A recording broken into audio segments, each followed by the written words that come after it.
Bonjour à tous, quoi de neuf? Land Rover en montre plus du Defender, l'Alpine A110 comme vous ne l'avez jamais vu, et pour finir, on a conduit le concept DS XC10.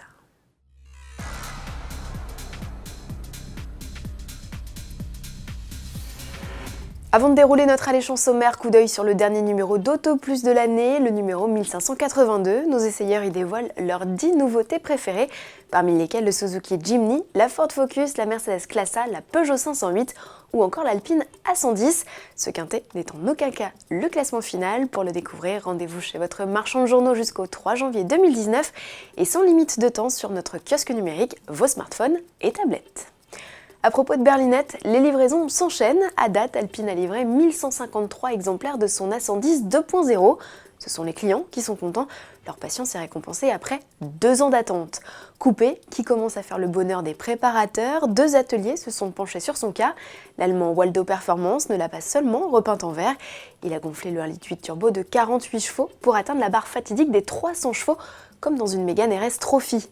Chez Litchfield, même traitement, mais dans la version la plus sage, car le préparateur britannique propose également une déclinaison de 320 chevaux. Reste à savoir si la boîte double embrayage, différente de celle de la compacte Renault, sera capable d'encaisser à long terme le couple plus important. En effet, il culmine bien au-delà des capacités de l'EDC7.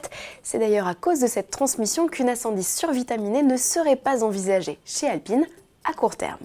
Et si vous êtes un passionné de la 110, découvrez la nouvelle berlinette vue par Laetitia Le Fur. Cette photographe de 45 ans est la gagnante du concours Hit the Road, organisé par Alpine et Leica en octobre dernier. Son travail est à découvrir sur le site internet Alpine ainsi que dans une exposition dédiée jusqu'au 17 janvier 2019 au Leica Store de la rue du Faubourg Saint-Honoré à Paris. Land Rover passe la seconde. Le constructeur, qui avait publié un cliché d'un Defender camouflé sortant d'un camion, nous propose cette fois de découvrir son 4x4 sous toutes les coutures.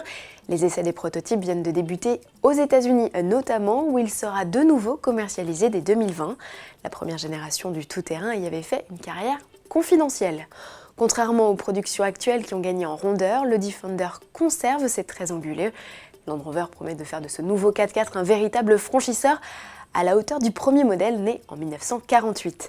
La firme fait état d'une famille et semble donc confirmer l'arrivée de versions sport et hybrides rechargeables, en plus des modèles 3 et 5 portes. Le Defender de deuxième génération sera présenté en 2019.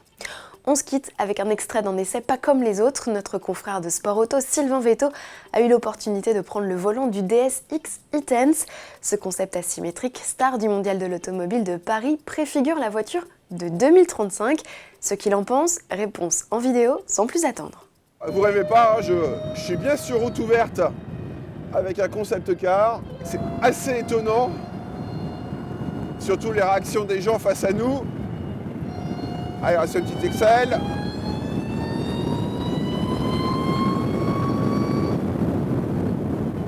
Ah, ça marche, hein. Pas de doute. Alors bon, on va pas se mentir, il n'y a que 272 chevaux, donc on n'est pas non plus cloué au siège.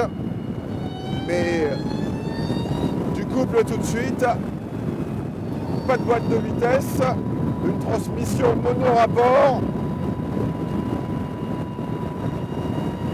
et bizarrement une direction hydraulique, pas une direction électrique, qui est d'ailleurs pas un modèle de précision. Retrouvez l'intégralité de cette vidéo sur la page vidéo.sportauto.fr ou sur Facebook. Bon week-end à tous et à lundi pour l'ultime JT de l'année.